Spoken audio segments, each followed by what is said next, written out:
Hello, it's Jason with Hardy Life Outdoors. I'm here in Southeast Ohio, and it is a beautiful weekend. It's a Friday. I took the day off to come down and do some work on the Habitat Oasis Project. It's Father's Day weekend, so I wanted to get a little bit done before I head home to spend time with the family. But I am excited to be here. I've got the tractor out, I got the sprayer on it, and we're getting ready to go do some control of invasive Sericea Lespedeza. Kind of rather timely project. This morning I was in a Facebook group and someone asked the question, how much time do you spend controlling invasives? Or trying to control invasives is probably the better question. And as I started reading through the comments, one of the first comments was from a guy who said, this is probably not a popular opinion, but I think it's a waste of time. You're never going to win the battle. He pointed out that, the good things. He was talking about autumn olive. He said, it is browse for deer.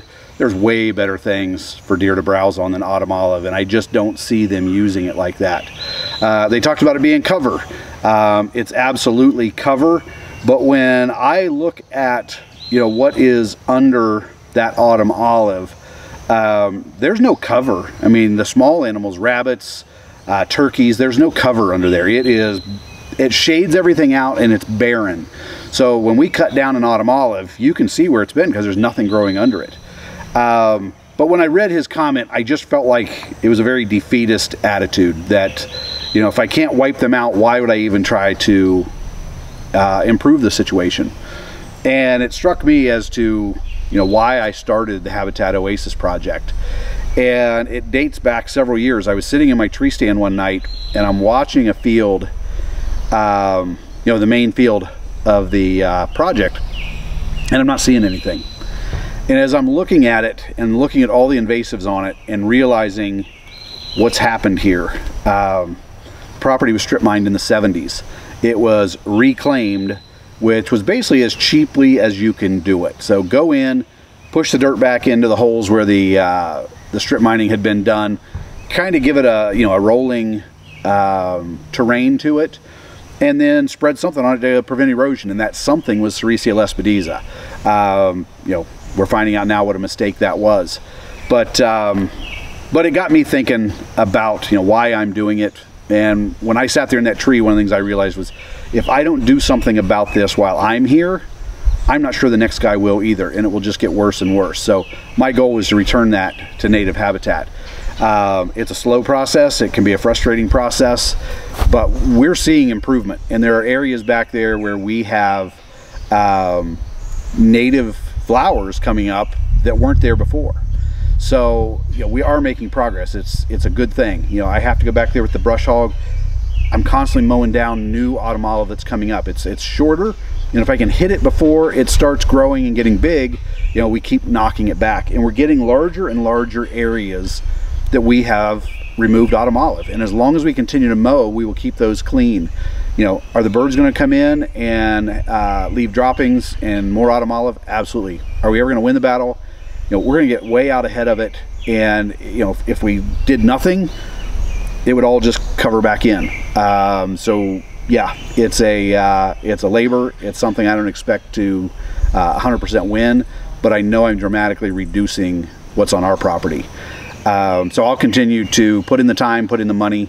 The area that we're going to go spray today is spraying it for Sericea Lespedeza.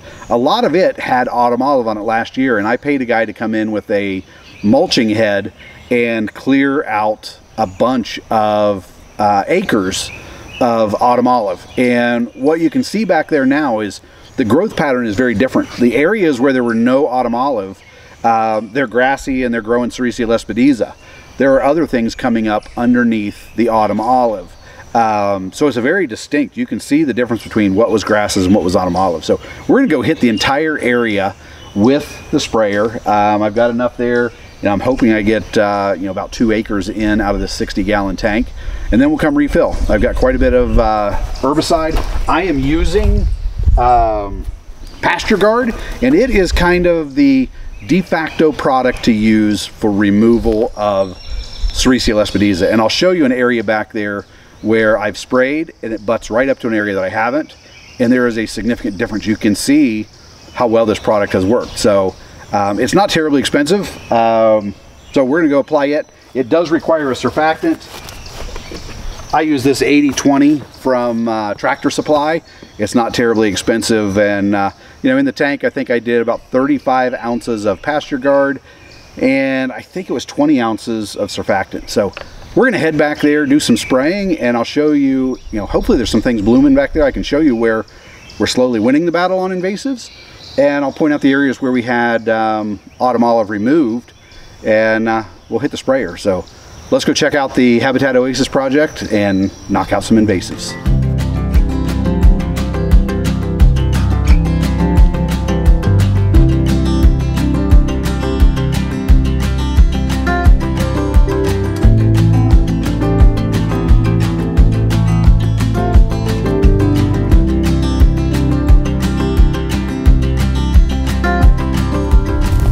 Okay, I want to start off, before I start spraying, I mentioned that you could see where the autumn olive was growing versus areas that we were mowing. If I walk up through here, you can see, the weeds aren't even knee-high right in here. This was all covered in autumn olive. I was actually, standing just over here while the mulcher was clearing this.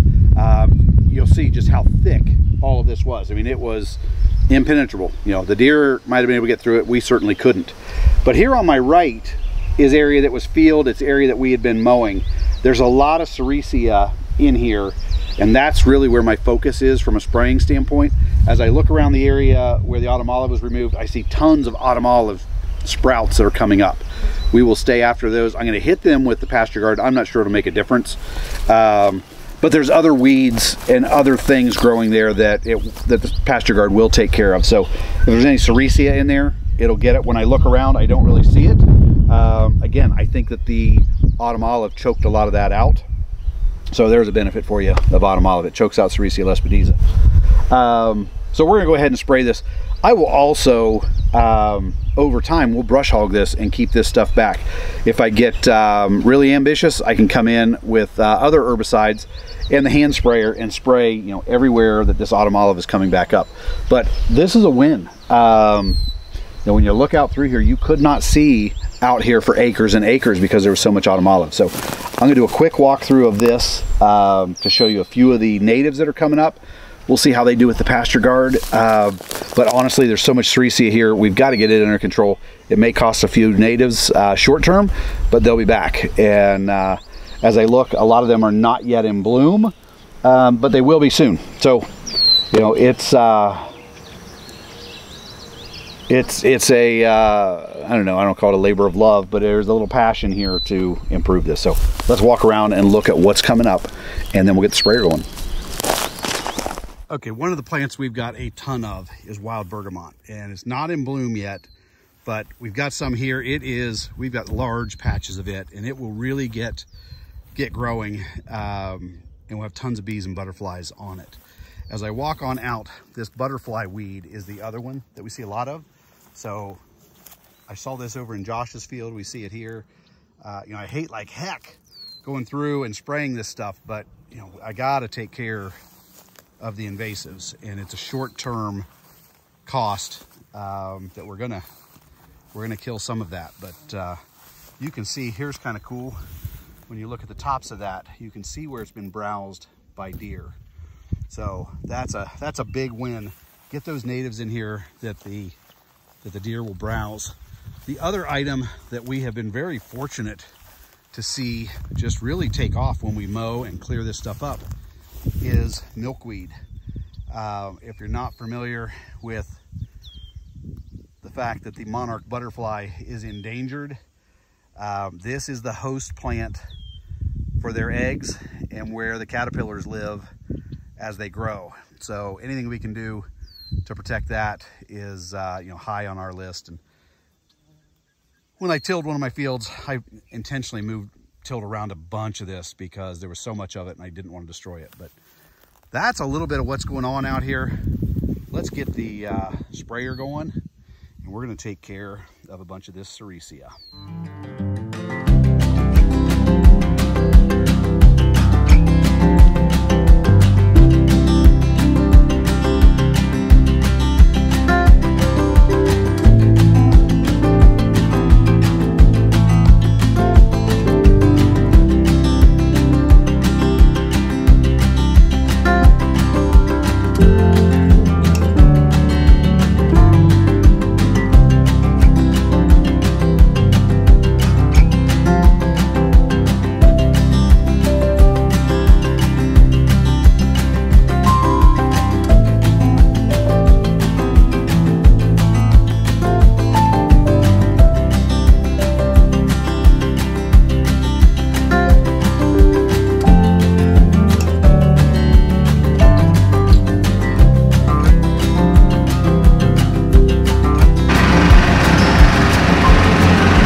Okay, that's a start. I got a lot to do.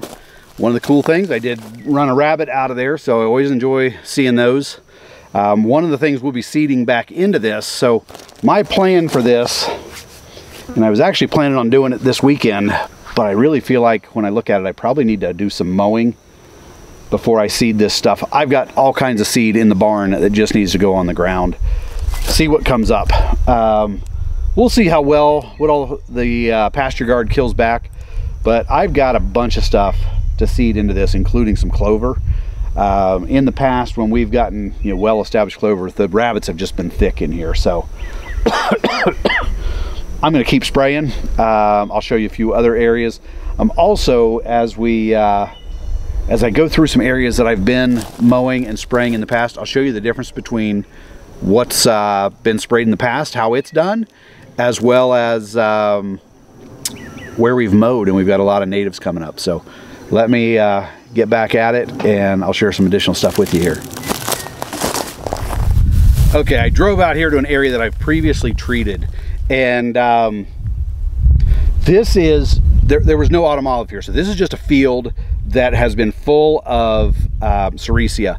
It's a grassy field. I would like to convert it into something that's more attractive to deer, but when I look at it, it is just so thick with Sericea, and even when I've sprayed with glyphosate to try to kill everything, the Sericea continues to thrive. So when I look over my left shoulder, it is just thick with Sericea. It's everywhere, and it's early June, so the plant is just growing. This is the time of year that you want to be spraying, and that's what I'm doing out here today. But it is thick with Sericea. When I look over my right shoulder, and I'm literally standing like on the line where I stopped spraying, I can still see some here and there, but it's nothing like over my left shoulder. My left shoulder is, it's a mess. It really needs it. Right shoulder, it needs another application, but we're in a great place in terms of controlling this. So let's head on, do some more work, and I'll point out some more areas where we're having success here on the Habitat Oasis Project.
So I forgot to mention, I did bump a fawn a little bit earlier.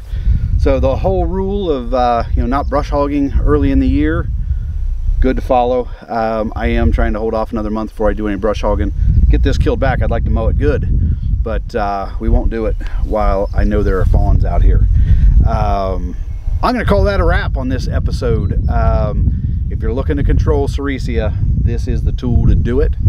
Hope you enjoyed coming along with me, and keep in mind, outdoors is always in season. I'll see you next time. Thanks.